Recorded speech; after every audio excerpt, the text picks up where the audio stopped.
Padre nuestro que estás en los cielos, Señor, alabado y bendecido sea tu glorioso nombre en esta mañana. Señor, humildemente delante de ti nos postramos, Señor, para darte las gracias por el nuevo día que nos concede, Señor. Gracias, Padre Celestial, porque nos has dado vida, porque, Señor, en esta hora, en este momento, nos colocas el deseo en nuestros corazones de, Señor, buscar tu consejo, buscar tu palabra, Señor, continuar con el estudio del mensaje, Señor, que tú tienes para nosotros en esta hora. Gracias, Padre Celestial, por permitirnos reunir y poder contemplar esta preciosa luz que tú has dado de tu palabra profética. Permite, Señor, que al contemplarla seamos inducidos, Señor, a ser leales a tus mandamientos, Señor, a obedecer, que tu Santo Espíritu, Padre Celestial, que está siendo derramada en la forma de la lluvia tardía, desde tu lugar en lo alto, Señor, pueda hacernos, Padre Celestial, idóneos, Señor, y darnos el poder para entrar en tu pacto. Gracias, Padre Celestial, porque este mensaje precisamente tiene este propósito de santificar y de purificar nuestras vidas. Y venimos en esta mañana, Señor, pidiéndote que por favor este día sea un día en el cual tú puedas vivir en el corazón de cada uno de nosotros, purificando y limpiando, así de la misma manera como lo haces en el santuario celestial. Humildemente, Señor, pedimos tu compañía en esta hora, tu dirección, que puedas tomar nuestros pensamientos, Señor, y podamos comprender este mensaje que tú has dejado. Gracias, Señor, por la compañía de mis hermanos y hermanas. En el nombre de Cristo Jesús lo pedimos todo. Amén. Amén. Bueno, un feliz y bendecido día, mis hermanos. Estamos considerando hoy el artículo número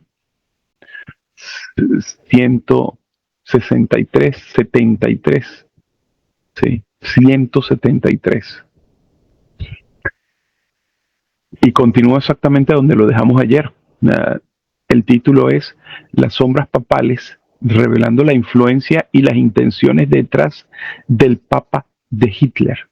Sí, recordemos que habíamos estado estableciendo precisamente este paralelo desde la Segunda Guerra Mundial, sí, y, y la Segunda Guerra Fría, sí, el mundo la llama la Guerra Fría 2.0, la llaman los analistas eh, sí, analistas geopolíticos, para referirse precisamente a esta lucha actual, esta guerra en Ucrania, de la cual se nos establece este paralelo, sí, con el nazismo, que está llevando la batalla en contra de Rusia. Y aquí lo que se nos quiere establecer precisamente es el hecho de que esta guerra, sí, esta segunda guerra, es una guerra producida por el papado. No estamos viendo el papado en ella, precisamente porque es la prostituta de Tiro quien está fuera del escenario, por así decirlo, está detrás de las escenas. Sí. Muy bien, nos dice entonces, iniciando justo acá, dice, en el libro titulado El Papa de Hitler, el autor John Cornwell comienza la historia del futuro papa que reinó cuando Hitler gobernaba Alemania con su abuelo y el Papa Pío IX, que fueron expulsados de la ciudad de Roma. Cuando Pío IX huyó de la ciudad de Roma, disfrazado de monja, el único hombre que llevó consigo fue el abuelo del futuro papa. Cornwell aborda la estrecha relación de los hombres y luego identifica cómo el padre del futuro papa también estaba conectado con el poder en la iglesia, sí, de la iglesia católica. Al hacerlo, identifica el entorno social, político y religioso de la historia desde la época de Pío IX hasta la Segunda Guerra Mundial. La visión general de la historia es tremendamente informativa. Sí, noten que se va a citar acá sí, esto es parte de este, ok, sí. Muy bien, aquí va a citar es el conflicto de los siglos, ¿no? Sí, conflicto de los siglos, página 57. Teniendo en contexto esto que nos está hablando del libro titulado El Papa de Hitler, ¿no? Noten lo que dice el conflicto de los siglos. Se dio otro paso en la asunción papal cuando en el siglo XI el Papa Gregorio VII proclamó la perfección de la Iglesia romana. Entre las proposiciones que hizo estaba una que declaraba que la Iglesia nunca se había equivocado ni se equivocaría jamás según las Escrituras, pero las pruebas de la Escritura no acompañaron la afirmación. El orgulloso pontífice también reivindicó el poder de deponer a los emperadores y declaró que ninguna sentencia que pronunciara podía ser revocada por nadie, sino que era su prerrogativa revertir las decisiones de todos los demás. Una ilustración sorprendente del carácter tiránico de este defensor de la infabilidad fue dado en su trato al emperador alemán Enrique IV por pretender ignorar la autoridad del Papa. Este monarca fue declarado excomulgado y destronado, aterrorizado por la diserción y las amenazas de sus propios príncipes, que se vieron alentados a rebelarse contra él por el mandato papal. Enrique sintió la necesidad de hacer las paces con Roma. En compañía de su esposa y de un fiel servidor, cruzó los Alpes en pleno invierno para humillarse ante el Papa. Al llegar al castillo a donde Gregorio se había retirado, fue inducido sin sus guardias a un patio exterior y allí, en el frío intenso del invierno, con la cabeza descubierta y los pies desnudos y con un vestido miserable, esperó el permiso del Papa para entrar en su presencia. No hasta que hubiera continuado 3 días ayunando y confesándose, se dignó el pontífice el concederle el perdón. Incluso entonces era solo la condición de que el emperador esperaba la sanción del Papa antes de retomar la insignia o ejercer el poder de la realeza. Y Gregorio, eufórico por su triunfo, se jactó de que era su deber derribar el orgullo de los reyes. Wow, tremenda esta escena en donde él representa muy bien al papado. Sí, desde ese entonces, desde mucho antes, desde el inicio de su supremacía, sí, pero especialmente en este punto, definitivamente lo terrible de este poder que cree que está por encima de cualquier poder en esta tierra. Por eso encarna muy bien, ¿sí?, el deseo de exaltarse incluso sobre la ley de Dios, sobre Dios mismo, el hombre de pecado. Dice, Gregorio VII era un defensor de la infabilidad, pero la ridícula afirmación no se convirtió en una doctrina oficial, dogma, hasta que Pío XI, quien hizo de la tonta afirmación una doctrina establecida en el primer Concilio Vaticano. La doctrina fue aprobada el 18 de julio, interesante, de 1870, 150 años antes del primer chasco de los 144.000. Interesante esto. Dice, lo informativo,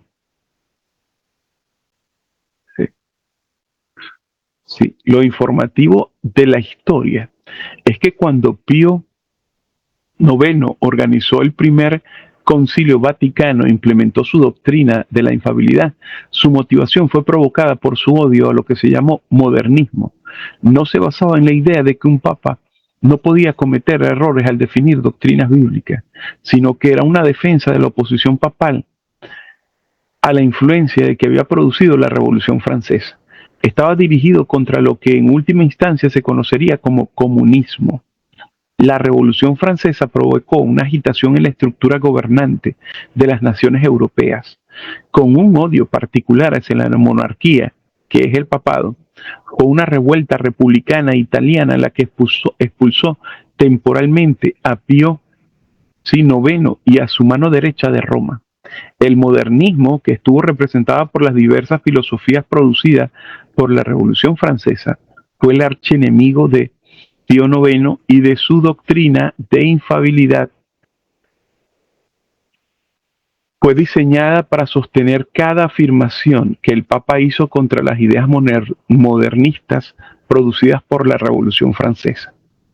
Daniel capítulo 11, versículo 40, identifica que en 1798 el rey del sur, Francia atea, entregó, o dio la herida mortal al rey del norte, el papado.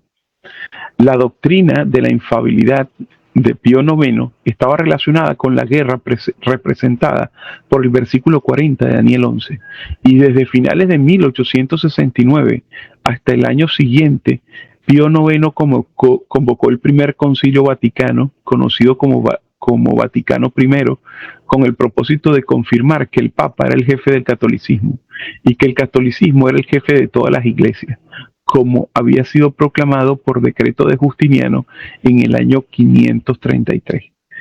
El Concilio Vaticano II, también conocido como Vaticano II, se celebró entre 1962 y 1965. Un acontecimiento histórico en la historia de la Iglesia Católica y uno de los concilios ecuménicos más importantes de los tiempos modernos. El concilio se reunió bajo el liderazgo del Papa Juan XXIII y continuó durante el pontificado del Papa Pablo VI, después de la muerte de Juan XXIII en 1963. Es importante reconocer la clara diferencia entre estos dos concilios, ¿no?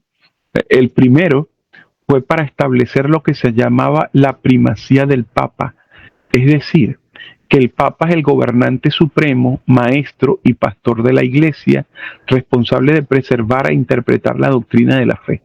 Su autoridad consistía en definir dogmas, emitir decretos doctrinales y hacer pronunciamientos autorizados sobre cuestiones de fe y moral, conocidas como infalibilidad papal. Incluye la autoridad jurisdiccional del Papa sobre la Iglesia Universal, incluido el poder de nombrar obispos, regular los sacramentos y gobernar la administración de la Iglesia. El segundo concilio debía reorientar la Iglesia hacia una entidad ecuménica. Los concilios fueron propuestas directamente opuestas. El primer consejo conservador fue contradicho por el segundo consejo liberal. Esas dos facciones eran tan diferentes como la noche y el día. Y la profecía atribuía a los tres secretos de Fátima. La profecía atribuida a los tres secretos de Fátima identifica a una guerra interna adecuadamente representada por estos dos consejos. Sí, ahí estamos viendo lo que es las dos facciones, sí, la conservadora y la liberal.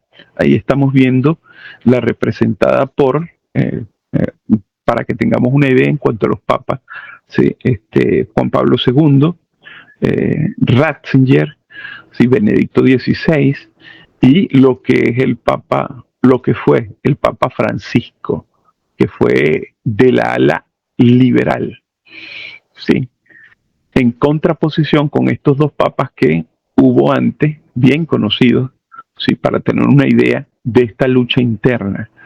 Sigue diciendo, la profecía indica una clase que defiende la primacía representada por Pío IX, como representada por lo que se llama el Papa Blanco, el buen Papa o el buen Obispo, y otra clase asociada con el Vaticano II, está representada por el Papa Negro, o el mal Papa, o el mal obispo. La controversia de los dos conceptos políticos queda representada cuando se sitúa el santuario del Milagro de Fátima en Fátima, Portugal. Al entrar, la pasarela se sitúa entre la estatua de un papa negro al lado de un papa blanco al otro. Por lo tanto, se convierte en parte de la herencia del hombre que finalmente se convertiría en lo que el libro identifica como el Papa de Hitler, que sus raíces están entrelazadas en la lucha entre el modernismo, el rey del sur, y la primacía papal, el rey del norte. Tremendo, interesante esto, ¿no? Se debe entender que el autor del libro que estamos considerando era un católico de buena reputación y su propósito declarado al escribir el libro era arrojar luz sobre la afirmación de que el Papa que reinó durante la Segunda Guerra Mundial había apoyado a Hitler, a los nazis o tenía alguna culpabilidad en el holocausto contra los judíos y otros. Cuando Cromwell se dirige al abuelo de Pío XII, que fue la mano derecha que ordenó el Concilio Vaticano I, la historia de la lucha entre los reyes del sur y del norte se desarrolla en esa misma historia. Cuando la Revolución Republicana llegó a Italia durante aproximadamente un año, los italianos expulsaron a Pío IX de la ciudad de Roma y a partir de entonces, incluso después de su regreso, todo lo que el Papa había poseído fueron las 10 hectáreas conocidas como la ciudad del Vaticano. Interesante esta historia. Y ahora, definitivamente, en el contexto lo suficiente como para entenderla. Nos dice entonces, la única manera de poder regresar al Vaticano fue con la ayuda de las tropas francesas y un préstamo de los Rothschild, los infames banqueros judíos, para comprender inteligentemente la complicidad papal en el holocausto durante la Segunda Guerra Mundial. Se requiere una comprensión básica de la actitud de Europa hacia los judíos desde la crucifixión de Cristo. El libro sugiere que el antisemitismo y el racismo son dos actitudes diferentes, afirmando que el odio de Hitler hacia los judíos era racista, ya que Hitler veía a los judíos como una categoría menor de seres humanos, mientras que el antisemitismo era el odio de los judíos porque mataban a Dios. Ya sean lo mismo o exista realmente una distinción entre ambos, vale la pena comprender la realidad de la difícil situación de los judíos. Por ejemplo, en los Estados Unidos, hoy en día, si se usa la palabra gueto, la mayoría piensa que es la definición del lado pobre y degradado de la ciudad. Pero en el término gueto originalmente se refería a una sección de una ciudad, especialmente en Venecia, Italia, donde los judíos se vieron obligados a vivir durante la Edad Media. El primer gueto se estableció en Venecia en 1516, cuando la República de Venecia confirmó a los judíos en un área designada de la ciudad conocido como Gueto Nuevo, Nueva Fundación, que eventualmente pasó a ser conocida como gueto. En Europa, durante la Edad Media, a los judíos se les restringió el lugar donde podían vivir y también las profesiones que se les requería ejercer. Las restricciones se basaban en la antigua definición de semitismo, que se refería a la creencia de que los judíos habían matado a Dios y que todos sus problemas posteriores habían sido provocados por ellos mismos a través de sus propias acciones. ¿Sí? Noten esto, es muy interesante porque precisamente, sí, hoy en día esta definición, sí, ha dado, sí, a origen a otros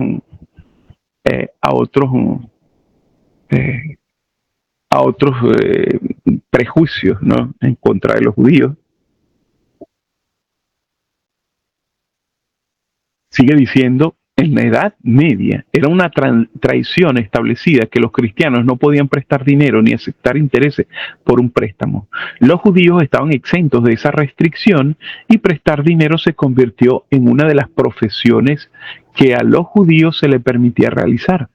Los banqueros judíos, como la familia Rothschild, fueron los cambistas de dinero en respuesta a las restricciones legales sobre qué profesiones se les permitía ejercer. Cuando Pío IX necesitó fondos para regresar al Vaticano, la frustración de no gobernar más la ciudad de Roma se vio magnificada por su necesidad de pedir dinero a los judíos. Antes de ser expulsado de Roma, Pío IX parecía estar en uno de los dos campos relacionados con los judíos y las relaciones de las iglesias con los judíos. Las dos bandas estaban formadas por aquellos que creían que los judíos, sin importar lo que les sucediera, simplemente estaban recibiendo lo que merecían. Y el otro tendía a mostrar un poco de misericordia a los judíos. Cuando Pío IX regresó al Vaticano, después de haber sido expulsado, la misericordia que a veces había manifestado antes de su exilio nunca volvió a manifestarse. Antes de su exilio había cerrado el gueto de la ciudad de Roma y después de su regreso restableció el gueto y comenzó a imponer impuestos a los judíos para reagrupar sus pérdidas financieras. La mano derecha del Papa Pío IX era Marco Antonio Pacelli, el abuelo del Papa de Hitler. Era un abogado que pertenecía a una clase especial de abogados que apoyaban al papado.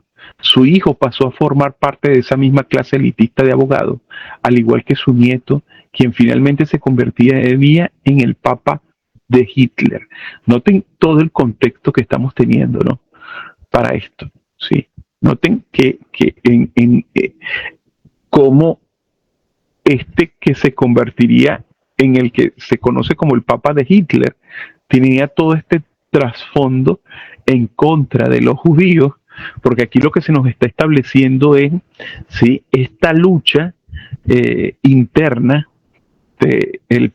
del papado, ¿sí?, en especial para mostrarnos cómo finalmente este papa apoyó precisamente a Hitler por su odio precisamente a los judíos, pero definitivamente para batallar en contra, ¿sí?, de Rusia.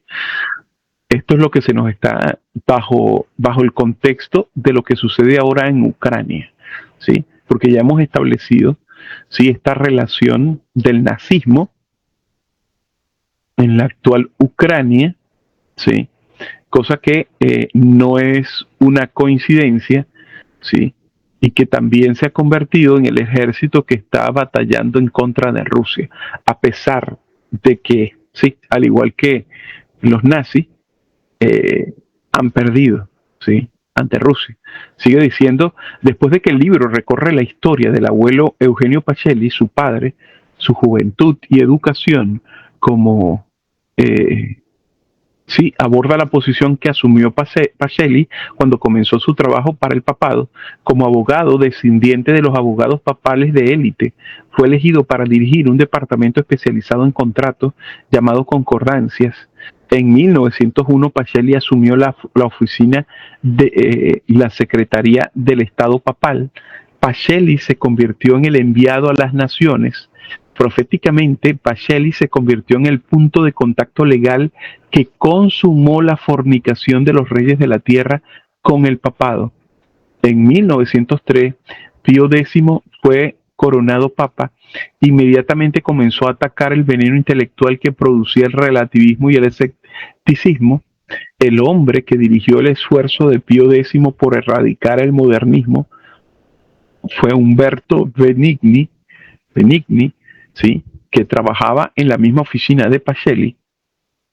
Benigni afirmó una vez de un grupo de historiadores de talla mundial que eran hombres para quienes la historia no es más que un continuo intento desesperado de vomitar. Para este tipo de ser humano solo hay un remedio, la Inquisición. Wow. A Benigni, un historiador que expresó alguna simpatía por las ideas sugeridas de la Revolución Francesa, se le debía ejecutar. Wow. Oficialmente, Benigni dirigía el Ministerio de Propaganda del Papado, pero extraoficialmente también dirigía una red clandestina de espionaje diseñada para identificar a cualquier católico que tuviera alguna simpatía por el modernismo que se había originado con el rey del sur. Finalmente, en 1910, su trabajo produjo una directiva que obligaba a los empleados del papado a prestar juramento, llamada juramento antimodernista. Todavía está en vigor. Para ser empleado del Vaticano hay que jurar odio hacia las ideas modernistas, que hoy llamaríamos ideas comunistas. En el resumen del libro de Conwell, en la portada dice: en la primera década del siglo, como un joven y brillante abogado del papado, Pacelli ayudó a dar forma a una ideología de poder papal sin precedentes. Durante la década de 1920, empleó astucia y chantaje para imponer el poder en Alemania. En 1933, Hitler se convirtió en su socio negociador perfecto y se estableció un concordante que otorgaba ventajas religiosas y educativas a la Iglesia Católica a cambio de retiro católico de la acción social y política. Esta abdicación voluntaria del catolicismo político, impuesta desde Roma, facilitó el ascenso del nazismo. En una reunión del gabinete el 14 de julio de 1933, Adolfo Hitler expresó su opinión ese mismo mes de la concordancia fabricada por Pacelli con la de los nazis daba a Alemania, ¿sí?, creaba una área de confianza en la lucha en desarrollo contra el judaísmo internacional. ¡Wow! Noten esto. El libro de Cornwell no fue bien recibido por los católicos, que se negaron a aceptar la evidencia de que Pacelli fue la razón principal por la que Hitler pudo llegar al poder, ya que Alemania era mayoría de católicos. Pacelli había llegado a un acuerdo que impedía a la editorial católico, a las agencias de noticias católicas y a las escuelas católicas decir algo sobre la dirección de Hitler a partir de 1933. El libro rastrea la evidente inclinación antisemita de Pacelli, quien posteriormente se convirtió en papa durante la Segunda Guerra Mundial. Se pueden establecer al menos 3 elementos a partir de fuentes históricas muy confiables del libro. La primera es la guerra del rey del norte y del rey del sur, como se representa en el capítulo 11 de Daniel. En esa guerra los enemigos son el catolicismo contra el ateísmo, el papa contra el comunismo. El otro punto es que el papa empleó al nazismo como su ejército sustituto contra el ateísmo durante la Segunda Guerra Mundial, del mismo modo que el papa empleó al protestantismo apóstata en 1989 como su ejército sustituto contra el ateísmo de la Unión Soviética. Noten que aquí también, sí. El libro también identifica la estructura profética interna y externa representadas por los mensajes satánicos que surgieron del milagro de Fátima. La guerra fronteriza de Rafia, representada en los versículos 11 y 12 de Daniel 11, representa la guerra fronteriza que se desarrolla actualmente en Ucrania. La antigua guerra era una guerra caliente. La segunda es la segunda batalla de una guerra fría, con los ejércitos sustitutos involucrados en una interacción mortal. Rafia identifica a la guerra fronteriza entre el rey del norte y el rey del sur, pero la profecía enseña que hasta la ley dominical que se avecina, la prostituta de Tiro será olvidada. Jezabel estaría en Samaria y Herodías se saltó la fiesta de cumpleaños de Herodes. Esos 3 testigos del papel del rey del norte en esta historia actual son que ella está detrás de escena moviendo los hilos. Las guerras calientes y las guerras frías que ocurren mientras ella es olvidada son logradas por sus ejércitos sustitutos, ¿sí? Entonces noten que aquí definitivamente este comentario nos los pone, ¿sí?, en el contexto de las líneas, ¿sí?, especialmente de las líneas de Daniel 11, ¿sí?, los versículos 11 y 12, la guerra de Rafia, ¿sí?, nos los pone en el contexto de las líneas proféticas de la historia de Elías, de la historia de Juan el Bautista, como siendo testigo precisamente de esta Jezabel y esta Herodías, ¿sí?, que está representando al papado, que a su vez está simbolizada por Isaías capítulo 23, la prostituta de Tiro, ¿sí?, que sería olvidada por los días de un rey, es decir, que estaría tras bastidores, ¿no? Nadie la vería al frente de precisamente los acontecimientos. Sigue diciendo, Rusia es el rey del sur y ahora está involucrada en una guerra fronteriza que está siendo financiada por los globalistas del mundo occidental. principalmente los demócratas progresistas y los republicanos rhinos, republicanos solo de nombre, eso es lo que significa rhino, en los Estados Unidos. Cuando Estados Unidos es representado como el rey del ejército sustituto del norte, en el versículo 40 de Daniel 11, sus dos características proféticas son el poder militar y el poder financiero. Estados Unidos está realizando en Ucrania el mismo trabajo que realizó en 1989, ayudando al Papa contra Rusia. Y el ejército sustituto sobre el terreno que defiende Ucrania está tan lleno de partidarios nazis que ni siquiera los principales medios de comunicación pueden negarlo. Roma ahora está utilizando los mismos ejércitos sustitutos que utilizó en la Guerra Caliente, que fue la Segunda Guerra Mundial, y en 1989, en la guerra contra Rusia. Sí, y en la guerra contra Rusia. Noten, fue el objetivo de este artículo. Y entonces nos dice aquí, lea el libro El Papa de Hitler, la historia secreta de Pío XII. ¿Sí?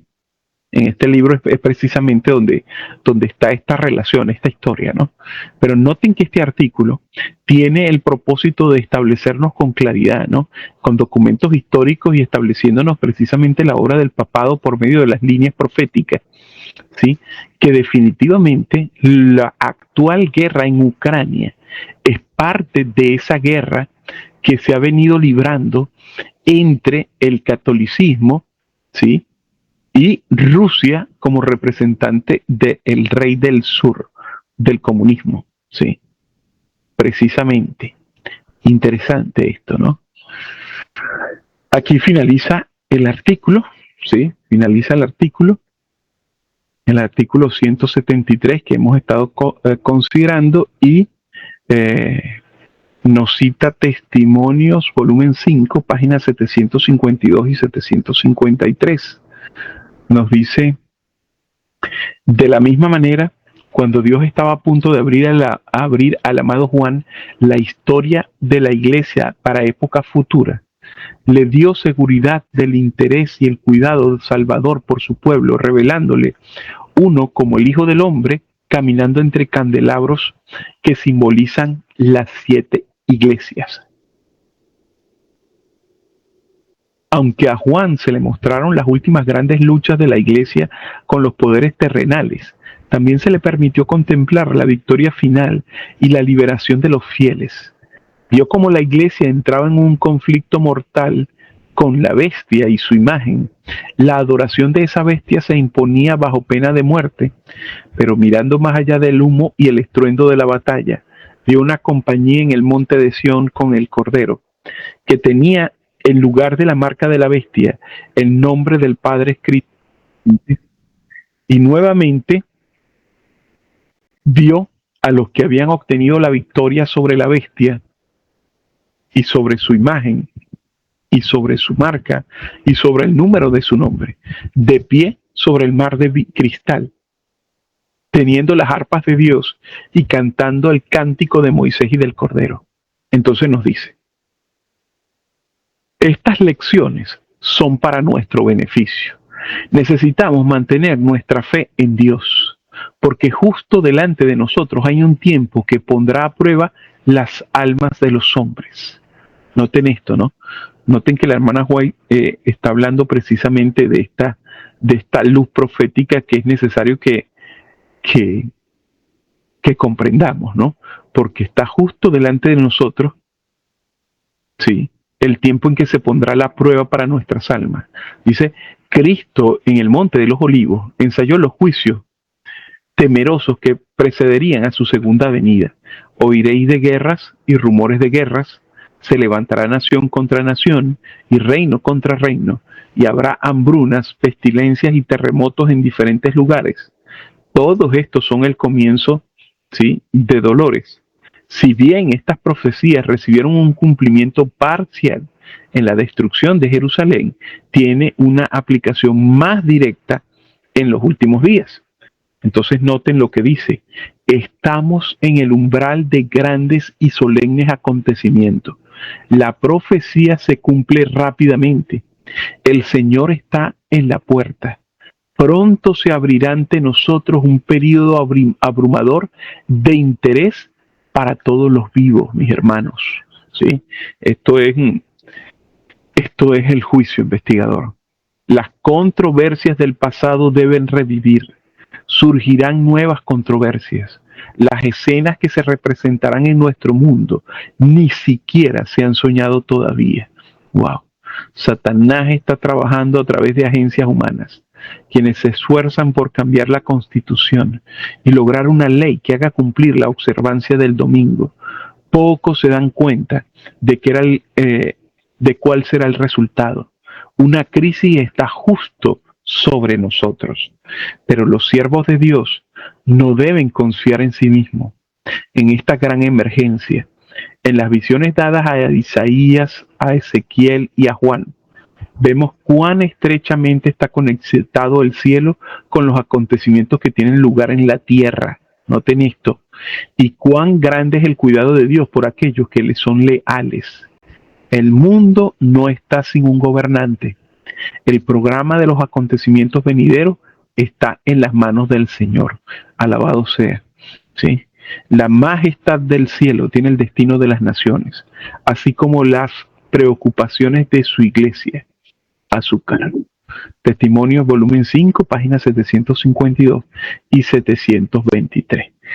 Sí, definitivamente, mis apreciados hermanos, sí,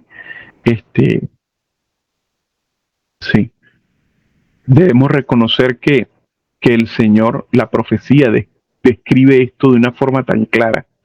El hecho de que el caos actual de los acontecimientos que están sucediendo en nuestro mundo, con todo lo que está sucediendo, esta guerra en Ucrania, la guerra en Medio Oriente, la situación en los Estados Unidos, el recrudecimiento tanto a lo interno de los Estados Unidos, la crisis que está sufriendo ese país, lo que está justo en el Caribe, ¿sí?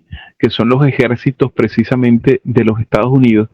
¿Sí? Todo esto son evidencias, ¿sí? De que aunque parece un desorden, aunque parece no verse la mano de Dios en estas cosas, la profecía nos descorre el velo y nos muestra que Dios está sentado en el trono y que Él está llevando, ¿sí?, el control de estos acontecimientos, está permitiendo que estas naciones tomen el lugar y estos poderes tomen el lugar de lo que Él ha indicado en su palabra, ¿sí?, para cumplir precisamente su palabra profética. Así que definitivamente, mis hermanos, nosotros como estudiantes de profecía, al reconocer en la historia el cumplimiento profético, ¿sí?, definitivamente vemos sí, vemos precisamente esto, cómo el cielo está relativamente relacionado con lo que está sucediendo, sí, y podemos, sí, entenderlo, sí. Casi siempre en artículos, adelante, hermano, mi hermano. Qué interesante todo esto, hermano.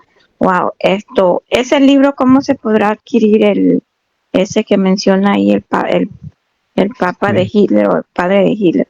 Vamos a ver, ya, déjenme ver si lo podemos buscar ahorita en línea, a ver si es posible. Hay sitios en línea, no, bueno, dependiendo cómo es el Papa de Hitler, la historia secreta de Pío XII. Vamos a ver si podemos buscarlo, ya va. Déjenme ir un momento acá, ahí, en línea. Sí. Libro El Papa de Hitler, sí. Creo que está en PDF, John Conwell, el Papa, la verdadera historia, descargo en PDF. Sí, aquí está. Ajá. Sí, aquí lo estoy descargando. Ok, déjenme. Ajá. Claro, este es un artículo. Es un artículo sobre este libro, El Papa de Hitler. Sí. Estará en el listado que tiene Futuro para América, en esos libros que vamos a mirarlo un momento, a ver. Sí. Vamos aquí, aquí arriba, el Papa de Hitler, justo acá. Vamos a categorías, sí, aunque ya va, déjenme ver si está hasta abajo, porque no recuerdo si hogar, iniciar sesión, artículos, categorías, archivo de medios, vamos aquí. Cómo el papado está detrás de todas estas cosas desde un principio. Sí. Libros aquí. Jeff Pipinger. Ajá, mire, aquí están. No, aquí están es las dos tablas, lo que ustedes pueden ver, el Rey del Norte, el tiempo del fin, sí. Claves proféticas, sí. Claves proféticas por Jeff, el ascenso y caída final del Rey del Norte. No, en esta sección no está, vamos a ver en la otra. Sí, newsletter, libros, boletines, investigación. Vamos a ir aquí a investigación. El calendario, gráficos. Wow, no había visto esta sección, ¿no? No había visto esta sección. Mira, King James Version, gráfico del Islam, PNG. Ah, mira, pero esto no lo había contemplado yo. Sí, interesante. Sí, este es el antiguo diagrama que se manejaba en el movimiento. Sí. Claro, tiene baja resolución. Sí. Ajá. Sí, mire, aquí están, hay varios diagramas. Daniel y Juan, el afiche en PDF. Sí. Ah, mire, pero esto es una... ¡Wow! ¡Qué tremendo esto! No, yo no sabía que estaba todo este material aquí. Sí. Sí, esto fue hecho por Marcos Barrios, recuerdo muy bien. Sí. Profetas proclamadores, sí, me acuerdo de este estudio. Sí, creo que lo traduje también. Este archivo, creo que lo tengo en mi canal. Sí, sí. Interesante este material. Sí, una cosa nos llevó a otra. Sí. Vamos a ver restauración. Sí, son afiches, no había visto esto, lo voy a estar revisando luego, pero no estoy viendo esto del libro que estamos buscando, pero interesante el haber visto esto. Sí, doctrinal, India Ministerio, sí, newsletter, el verdadero adventismo en la India, perfecto, chart, doctrinal facts, vamos a ver aquí, future, la FUR versión y las parte 1 y 2, wow, está todo el material, ¿no? Ha sido subido prácticamente todo el material.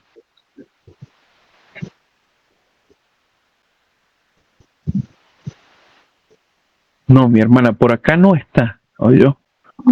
Sí. Calendar Program. Sí. Pero yo creo que se puede conseguir en línea. Sí, yo pienso que sí. De todas maneras, déjenme ver, miren, series MP3. Para ver qué serie es esta. Cuarta generación. Mira, Adventismo paralelo, parábola del Adventismo. Wow, mire todo esto. De años anteriores, sí. Todo esto está acá. Todo ahí registrado. Wow. Sí, todo está aquí. Purificación de la Iglesia de Dios. Mire, Apocalipsis 16. Esto me acuerdo yo que esta serie la había visto yo. Sí. La había escuchado hace años. Sí. Understand the conflict of the great controversy that's going on in our world today and the powers that are involved. And in our study of sí. Bueno, ahí está, mis hermanos. Sí, definitivamente este material está justo ahí. Sí. Sí. Vamos voy a tener que echarle una revisadita más a esta, aquí a la página, ¿no? Si no había visto estos detalles, pero definitivamente aquí no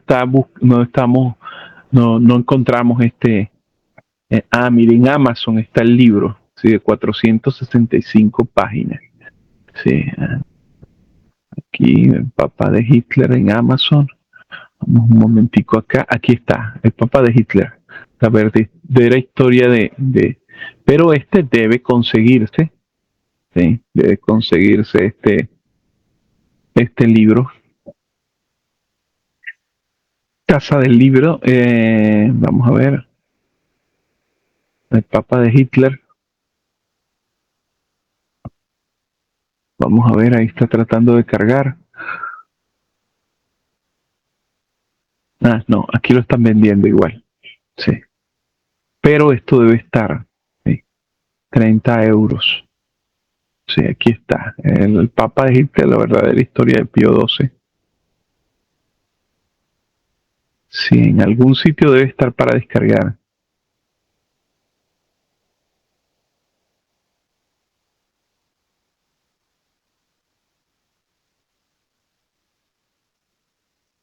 Sí, aquí también está a la venta.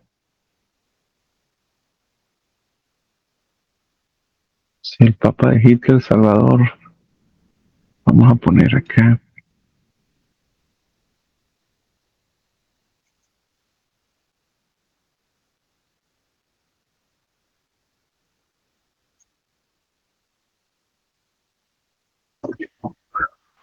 John Cornwell, Dialect, Costa Rica. Sí, este es un artículo que ya lo bajé. Sí, este es el mismo artículo. Sí, el Papa de Hitler, vamos a ver. A ver. Ah, mire, seguramente es el mismo. Sí, John Cornwell, el Papa de Hitler, a ver, la historia, Planeta 2000. Sí, no, este es un artículo sí, que habla de este libro, el Papa de Hitler. Sí. La Casa del Libro, no, pero este es para venta. El Papa de Hitler, la verdadera historia. Internet Archive, vamos a ver aquí. Mire, aquí está. Aquí está el libro, en este formato. Sí, está en español.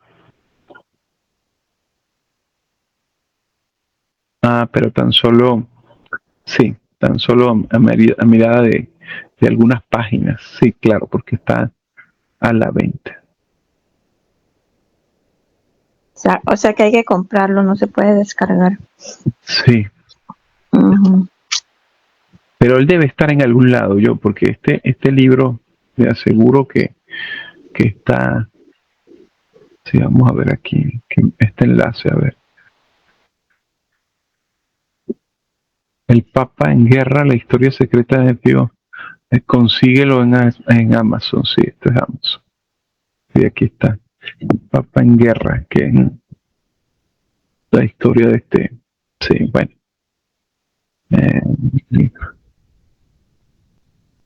Ya este es otro libro, El Papa en Guerra, la historia secreta de Pío. Sí, el Papa de Hitler, que es el pdfcoffee.com, vamos a ver aquí. El anciano Jeff es toda una biblioteca, hermano. Sí, wow. Todo lo que él lee para escribir un artículo, esto es amazing. Sí. Es maravilloso. Creo que aquí está, oye. Creo, John Cornwell, traducción, índice, prefacio. Acá. Vamos a ver acá está el final.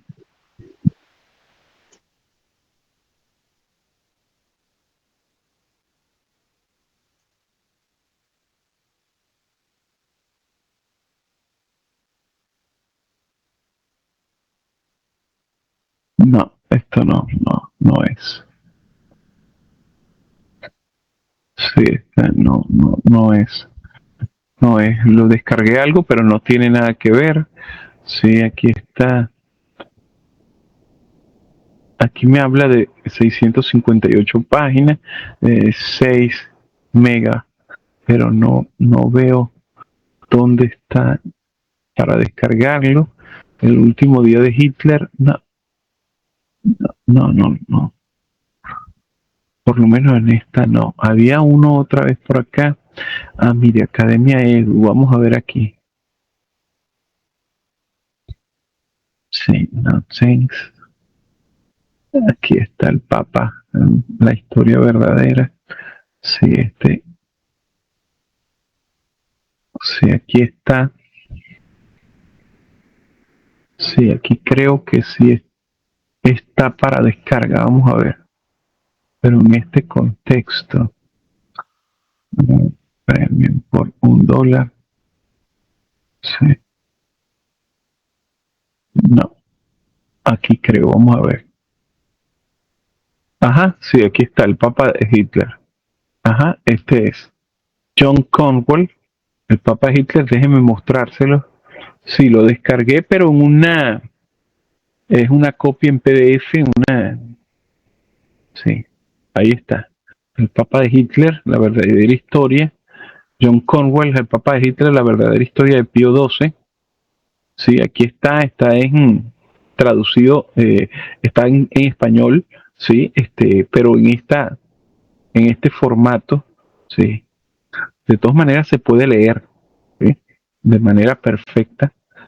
Lo voy a estar compartiendo allí en el grupo, sí. Gracias, hermano.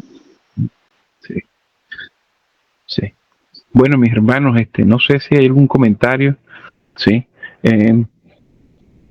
Sí, definitivamente hay una cosa interesante, ¿no? Con esto, lo de la declaración de infalibilidad papal, que fue el 18 de julio de 1870, ¿sí? Y cómo fueron 1870 años, sí, perdón, ya un momento, déjame buscarlo acá, que fue lo que mencionó el anciano Jeff, sí, del 18 de julio. Bueno, nos salimos del artículo, ¿no? Pero es interesante ese detalle, sí. Eh, sí. Bueno, sí, justo. Muy bien, entonces, sí, sí, si no hay algún comentario, sí, adicional, entonces,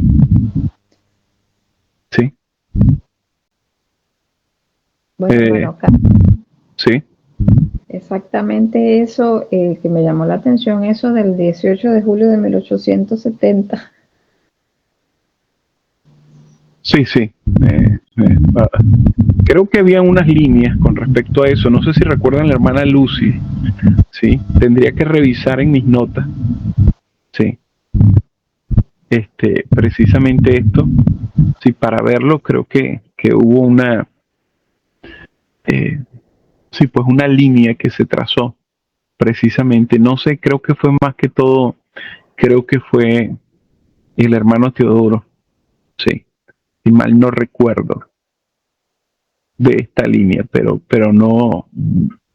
Habría que verlo quizás más adelante si es mencionado en los siguientes artículos. Sí, sí, pero es definitivamente es interesante, ¿no? Sí. Muy bien, mis hermanos, entonces vamos a tener una palabra de oración, ¿sí? Para finalizar.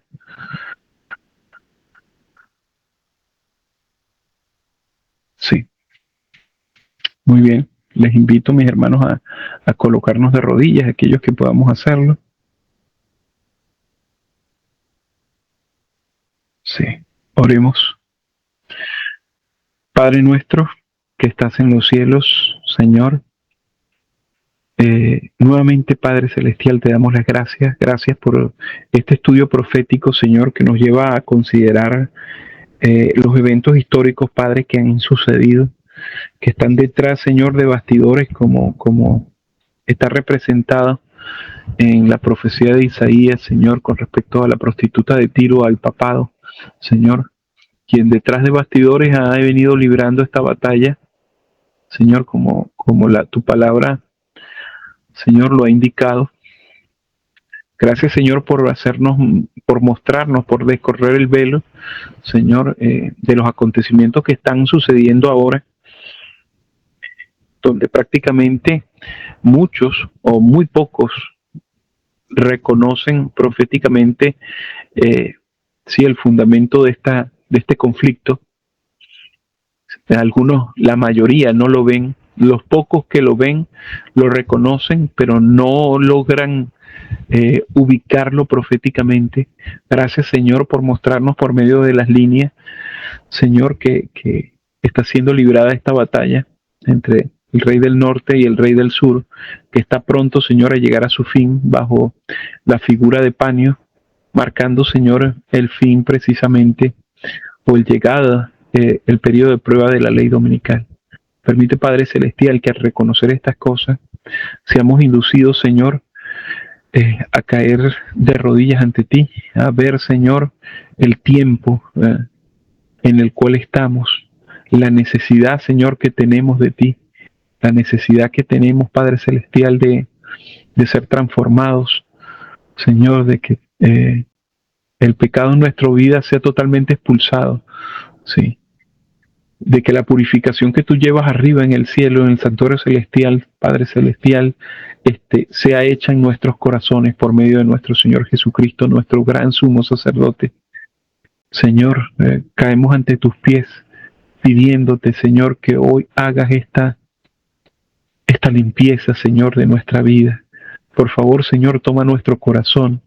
Aquí, Señor, aunque es una entrega individual, Señor, este siervo que ora en este momento, Señor, te pide que por favor vengas y tomes nuestros corazones, que tomes mi corazón, Señor, y pueda ser limpiado y purificado y emblanquecido por ti.